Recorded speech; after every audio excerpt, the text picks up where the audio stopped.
拱門咧要做翻有個厚度嘅，佢要突出嚟咧先靚嘅，唔好太薄弱。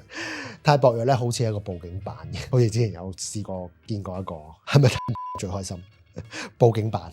另一個我想講就係香港好多 reference 咧會做一啲內嵌式嘅拱門櫃/書架。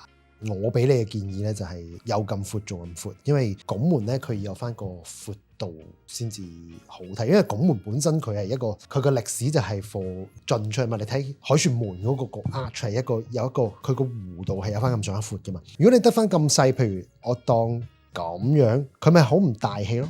而香港好多做呢啲訂製家私嘅咧就係本身地方有限啦，可能得3米闊嘅牆，佢夾硬要塞2個落去，佢只可以收窄佢咯。咁你變相咁窄嘅話，佢咪一個好小家嘅裝置咯。所以呢啲弧位咧要有翻咁上下大啦，同埋冇做 LED 燈啦。你寧願咧喺上面擺一啲燈去照 light up 件事，好過咧譬如咁樣有啲射燈就變咗好港式嘅味道咯。燈帶唔好亂用。